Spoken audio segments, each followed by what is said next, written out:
hottest Brevard County race this election will take place in the August 28th primary between County Commissioner Curt Smith and former Commissioner Trudie Infantini. Once a Smith supporter, Infantini now says she's disappointed in his votes during his 4 years on a dais. Welcome to I Am Brevard. I'm Isadora Rangel. I asked Infantini this week why she moved to a different district to challenge Smith in her claim that he voted to raise taxes, which he denies. Watch. Trudie, thank you for being on the show. Thank you very much for having me. I'm excited to be here. So let's talk about the upcoming elections on August 28th, the primary elections. You served 2 terms as a county commissioner in District 3, which covered mostly South Brevard. You're now running again in District 4. What made you want to run again for the county commission? The reason I decided to run again is the incumbent. I actually knocked on 1,000 doors for him to help him get elected. And the reason I did that was because before he ran for office, he came to me and he said, I would be voting virtually the same as you.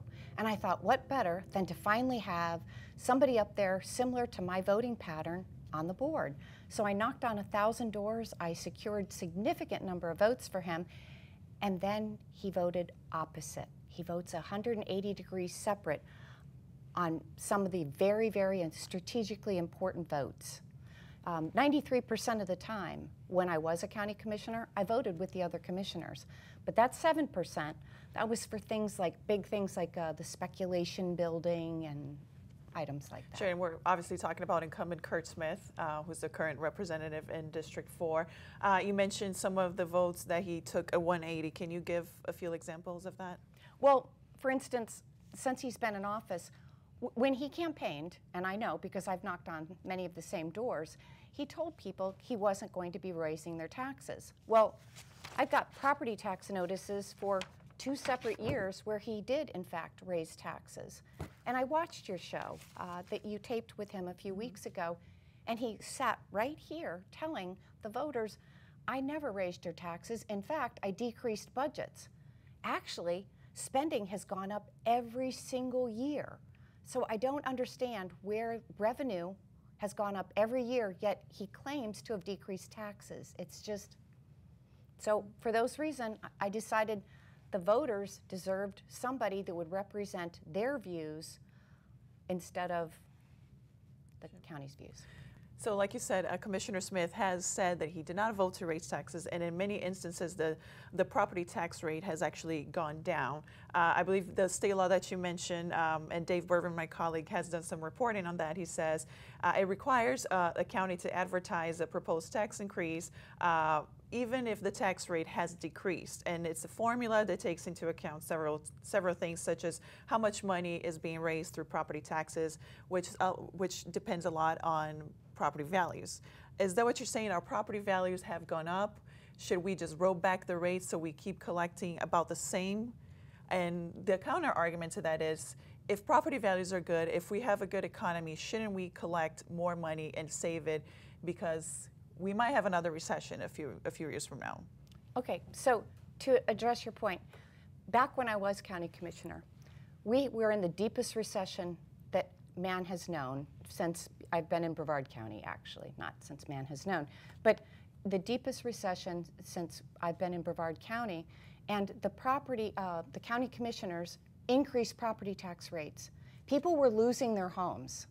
They increased tax rates, and I went to people at their homes and said, I'm so sorry, I'm the only person voting against raising your property taxes.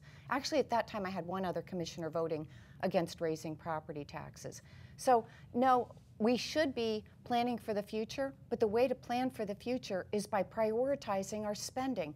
We have, I don't know, let's just pull a number, 1,000 things that we need to spend money on. So then you prioritize, you yourself prioritize at your home. You know you need food, clothing, shelter. You need electricity. You prioritize before you go out to dinner. Okay? That's the same thing the county has to do. That's what I would be doing. And so when property taxes increase, that affects everybody. Just because the rates go down, the taxpayers overall, the group of taxpayers that we're considering, are paying more money. If they're paying more money, that's a tax increase. And so for somebody to get on your show And he went before the Trump Club last night and again said he didn't raise taxes. And then he said he decreased tax rates. But you did increase taxes. It's a legal issue. It's not some philosophical distinction. But we see that, I mean, I'm going to push back a little bit more, Go but ahead. we see that at the state level, the budget grows every year and the legislature goes and they're very proud of themselves because they have more money to put into programs. And my question again is to you, how do you pay for such things as raises for employees, if you want to increase services, if you're not bringing in significant more revenue because, you know, our property values have gone up, which is basically what's happening. The economy is doing so great, property values are going up, and we expect them to keep going up for at least a while, and certainly hope so. So why not allow that extra cash to flow in terms so we can, you know, make sure we take care of all services in the county? But people's incomes are not going up by that same amount. And so part of the argument back when I was county commissioner about giving raises and how much the raises should be, we were in a recession. People were losing their jobs, and some in county staff were arguing that they wanted a raise. I'd love to give everybody a raise, but the taxpayers out there were losing their jobs, and you want me to give you a raise. So I'm raising you off the backs of somebody losing their home. Now that's an extreme condition, but people did lose their homes in that economy. So again, we should be budgeting so that we can give raises as needed, and they're not just instantaneous. Many places have not seen a raise. The economy is only growing at the time about 1%, 1.5%. So why should our revenue increase more than that? Actually, why should our revenue increase at all? It expanded so high in those early years, back during the boom years of probably 2001 through 2004. The county collected so much money, they went out and spent it on so many infrastructure projects, not actually infrastructure projects, because they had this bounty of money. They didn't consider sustaining the sustainability of maintaining all of those projects. So what happened? North Brevard, they had all these new parks built. They didn't have the financial resources to pay for them. So what happened with their taxes? All of the money was going to pay off the debt, and no money was going to operate it. It's like you going out and buying a new car. If you went out and bought a Rolls Royce, great. There it's going to sit in your garage because guess what? You don't have enough money to put gas in it and pay for the insurance. That's what the county did in the lean years, in the boom years. We need to go back, sell off some of those assets, so the county has some of that money back for uses we need. And whenever we sit with commissioners here, they say, you know, we've cut a lot. I don't see anywhere else to cut. You are an accountant. Have you gone through the budget and looked for things, programs, expenses that the county should be cutting? Yes, when I was on the county commission, I did every single year.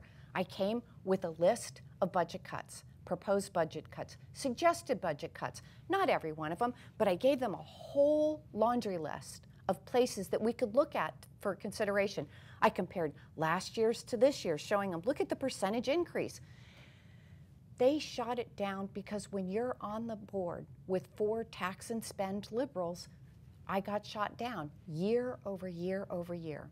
That's why I'm getting on the board. Are commissioners real liberals? In my experience with them, I've met liberals. You and I have lived in South Florida, so we know what liberals look like. And this is a claim that I've heard from several other Republicans who call Curt Smith and other Republicans liberal. Is there really being a liberal? Aren't you allowed to be a little flexible, or maybe just change your mind when you actually are in a situation, without being called a liberal? You can change your mind, but if you change your mind here, here, here, here, and here, well then, now you've switched to the other side. So to say that you would be against CRAs, to be against this, we have the ability as county commissioners to limit the funding that goes to CRAs if in fact we don't have enough money to operate our budget. That hasn't been done. Instead, we spend money. The county commissioners right now are suing in Brevard County to have the right to borrow money to be able to give Jeff Bezos, a billionaire, $8 million up front rather than pay him off in 6 annual installments. But Jeff Bezos owns Blue Origin, the space company. He does. And the deal was, I believe, that they had to build their facility first and prove that it was ready to operate before they got the $8 million, right? Correct. So it's not an upfront cash payment. Let's just be clear. Is that how you see it, as an upfront cash payment? No. But in part it is, because he's not going to be paying any property tax revenue. So we are giving money to a business to be here, which he's a great business, and I'm very, very happy he's here. However, I think he would have come anyways, because strategically we are in the best location for his facility.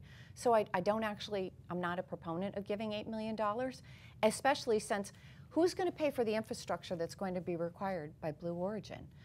What if there's a fire there? What fire trucks are going to answer? Oh, wait, those are county fire trucks, and he's not paying property taxes. Who's going to handle the emergencies that handle there? Oh, wait, the county's going to do it. The sheriff will respond, but he's not paying into the general fund to fund the sheriff. How about the jail? If anybody at his facility has to go to jail, that again is a county facility. What roads are they going to drive on? County roads. He's not paying anything towards the maintenance or the construction of those infrastructure things that he's going to be using. And I don't think that people should have a free ride. And which is a good segue into our next topic, which is the Economic Development Commission. As you know, there has been Commissioner John Tobias has asked him for more transparency, which he actually made a lot of strides on that. The issue is the $1.4 million that the county gives annually to the EDC. Do you support that? And just to clarify for viewers, the EDC's main mission is to, like you said, attract companies like Blue Origin and all the space companies, and they take credit for, making sure Northrop Grumman stayed here and making sure that this is a good business environment for them. Do you support continuing funding the EDC? Not exactly. I don't. And the reason is because I've asked for transparency year over year. I've asked for the proof that you, in fact, pretend you were the person that's running EDC. Show me the proof that it was you that kept those jobs there. I want to see the paper trail. I want to see what you did. I learned after many claims were made at the Diaz that they helped keep that Harris Corporation from moving up north. No, they didn't. They were never going to leave. We paid them money. Palm Bay paid them money to get them to stay. They were already going to stay. It was a farce. I want to see the paper trail, the email trail, the phone call trail. Who specifically did you speak to saying, yes, we're going to leave unless you give us this extortion money? It never happened. And so I'm not in favor of it. There is no transparency. I've yet to see them prove that they created those jobs. As a matter of fact, it was one of my audits that I did as county commissioner. The EDC was claiming credit for creating numerous jobs every quarter. Well, I went back and looked and started comparing, and I said, wait a minute, you took credit for creating this particular group of jobs back in 2007, and now you're claiming it again in 2011? Or this company never even moved here, yet you're claiming credit. They completely changed the way they did their reporting because it was not accurate. Yeah, and that's a fight that we saw at the state level with Enterprise Florida, and I'm sure it's going to keep going. Right. So how can the Space Coast attract businesses? I struggle when people tell me, we have beautiful beaches and we have NASA, but reality is companies are looking for some sort of benefit. I mean, how do you make sure that these companies settle here, and let's say not Volusia, because Volusia might be offering incentives, let's say? Volusia has higher property tax than we do. So I look at what attracted me here from Boca Raton, and I will tell you, it is the beaches, it's the way of life, it's the property tax rate, it's the whole climate that we have here. We're in very close proximity to Orlando, and to Sanford Airport, and we also have Melbourne International Airport that's taking off more flights. So we have close proximity to airports, all kinds of recreation that we want that's not far away, but we don't have to be part of that chaos. That level of chaos that takes place in those places, if you create a good, positive business environment without over-regulating, you will attract those businesses here. So let's move on to roads, because that's my favorite topic. Okay. Whenever I have someone who's on the commission or who's running for the commission, I like to ask them, how do you pay for roads? I mean, the backlog is hundreds of millions of dollars. How do you pay for that? Given, and everybody knows how bad some of our roads are. Exactly. I definitely know how bad some of our roads are. We have a tax that gets collected, the gas tax. So part of the money that comes to us is a millage collected on your property tax bill. But that's very, very, very small. But we also collect gas tax. There's other taxes that come in to go into our pool, and we receive money from the state and federal governments. So as a matter of fact, we even did a sales tax issue, and we refinanced it. We saved so much money, and there was money left over, that we had $28 million. When I was on the board, I think it was 2010, $28 million to spend on road improvements. And rather than divvying it up, and I'm going to lift up my papers, hopefully it's not going to make a bunch of noise. We had a book that's bigger than this thick that dates back to 2004, prioritizing road improvements. Instead of going to the roads one by one and improving the roads on the list that were on the list the longest, the county commission decided in a 4-to-1 vote to give $10 million to Commissioner Fisher to put into repaving roads and paving dirt roads, people that had purchased on dirt roads. They gave $10 million to District 2, Chuck Nelson, to either pave, put on sidewalks, and put in drainage. I got $1 million for an improvement on Hollywood Boulevard and 192, which still works, and there was $8 million for Barnes. The problem is, commissioners are not prioritizing based on a published book that we have, a published list of roads countywide that need improving first, second, third, and fourth. They're not following that list. And so people get to go put roads on, oh, here's a good donor, here's a good community. I want to pave their roads that don't even need it. I've got videos of roads that were paved in District 1 that didn't even need it. And I want to move back a little bit to politics again, which is, I mean, there's obviously a fight within your own party, within the Republican Party. You have a group that wants Curt Smith out and they want you in, and you have a group that wants Curt Smith to stay in on the commission. There is an outside PAC who is not registered in Brevard that has been running attack ads against Curt Smith. The PAC is actually run by Jason Bordeaux, and I might be mispronouncing his last name, who is a state rep from outside of Brevard. Your thoughts on these outside groups jumping in to support you? My question is, what did Curt Smith do while he was on the commission to generate so much frustration with other elected officials, very high-ranking Republican, very strong Republican officials that would want them to get involved in a county commission race? And the only thing I can think of is you have to go back to the trail of money. Look at who's financing my campaign. In great part, it's myself, and then I'll get a $60 or $100 or sometimes even a $1,000 donation from people mostly within my district, but not totally. There's some from outside. And then where is Curt Smith's campaign funded from? Well, you have the head Democrat, the one Democrat that was voted to the county commission when I was there, Robin Fisher. He hosted a fundraiser. So why would Robin Fisher, a Democrat, and Kendall Moore, a Democrat, host a fundraiser for a Republican? Doesn't that kind of show why there's a division?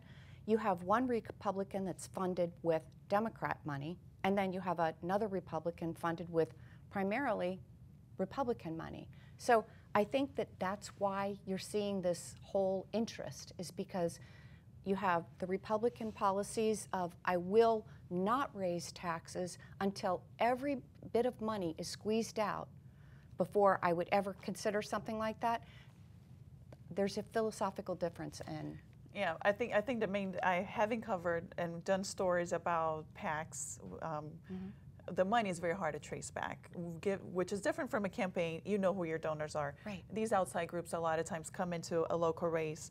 It's very hard to know who's actually behind them. Your thoughts on you getting help from a group that a lot of people perceive as being a dark money group, because you can shuffle money, make sure that nobody knows who is that person behind that. What are your thoughts about that? And I understand that you are not supposed to be coordinating with any outside groups. But I still want to get your take on this. Wait, could you start the first part of the question? Because I got ready to answer the first part. No, so I just want to know your thoughts on outside groups where it's very hard to trace back who is actually funding them, supporting you in your campaign. Right. So I've been accused on a radio show of being behind it. It's in the Trudie camp. It isn't the Trudie camp. I can even show you. Sorry, going to move my papers. Here's what I'm campaigning with. I have this, and I have another flyer that I hope I brought. And I'll show you. This is what I campaign with. These pre-printed flyers. Yikes. And of course, I'm not going to find it. Nope, I'm not going to find it right now. But anyway, this is one of my flyers, and it has my name on it. I've never had to run on anything but my credentials. I'm a certified public accountant. I've been an auditor for probably 20 years. I audited county books and records, and all of the budgets for the last probably 10 years. So why would I need to run on attack ads? I have nothing to do with them. I'm not sure that you said that they're helping me. I don't actually know that they are. I won't know until August 28th if they're helping or hurting, because everybody who knows me knows I run a straight campaign. I run on my credentials and I run on my voting record. Never voted to raise property taxes. Legally, never voted to increase a budget. And so I don't actually need these ads. I have to figure that somebody got angered by Curt's voting to say, hey, this is not a true Republican, and here's our chance to change the dynamics on the board so we actually have who we thought we were getting with Curt Smith. All right, so you mentioned your record. I want to know, in the 8 years you were on the commission, what are your biggest accomplishments that you basically run on, or what are the things that you're proud of? I'm proud of not ever voting to increase the property tax budget. I'm proud on always finding ways to cut spending. I do have a list of things like making the road improvement, but I don't have accomplishments that spend money. If you want to go out and see the park that's named after me, you're not going to find it. But what you will find is, for instance, the Value Adjustment Board, that used to meet in Titusville in a trailer. So the people that were not happy with their property tax bill, that lived in South County, 70 miles away, had to drive all the way up to Titusville to fight it. I got that moved to Viera. Now, it wasn't glorious, and we didn't have a ribbon cutting, but that's where it's located, in the center part of the county. I saved on a boat ramp they were building in my district.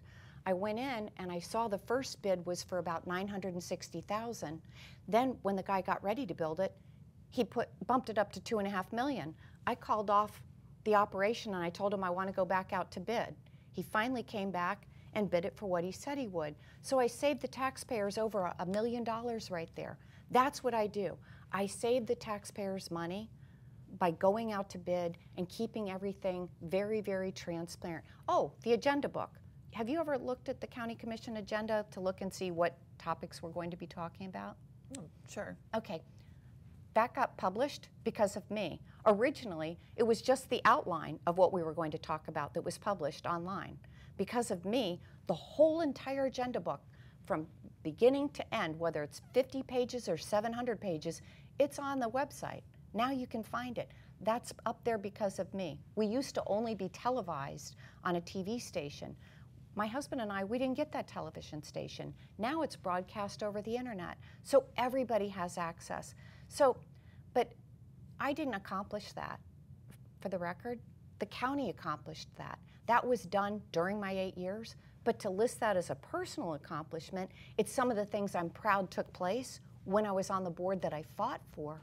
But to take credit for an accomplishment, I didn't do a single thing because it takes 5 votes. No, it takes 3 votes to get anything done. So I had to convince at least 2 other people that this was important to the community. And before we wrap up, I want to make sure I ask you about the Indian River Lagoon, and what's your plan to fix the issue? Well, I would like to use the tourist development dollars. Right now, there's cash sitting in the TDC. If it hasn't all been spent on AstroTurf, what I would do is stop prioritizing the wants of things such as AstroTurf We gave $10 million in money to Triple USA, and they got to award the AstroTurf contract, a $10 million contract, without going out to bid. There's been claims it saved money. I haven't seen any proof of that. So my thing for the lagoon is to work to get the pipes fixed so that they're not breaking and so that the county stops releasing raw sewage into the lagoon. I don't ever recall that happening when I was on the board and during my 8 years, but I'll tell you, since I've been off, I've seen it constantly. Pipes are failing and we're releasing raw sewage into the lagoon. So I would put an end to that. Going back to the AstroTurf, because I know that's a big issue for you, I think supporters will say that it's important that we make sure that Triple USA stays in Brevard, and they bring in a lot of tourists, which increases bad tax collections, as well as bringing more money into the economy. People pay more sales tax that goes into the lagoon. Do you see the benefit of such projects? Well, I would have seen a bigger benefit if Triple USA, instead of giving the stadium to Triple USA, if we put the stadium out for sale.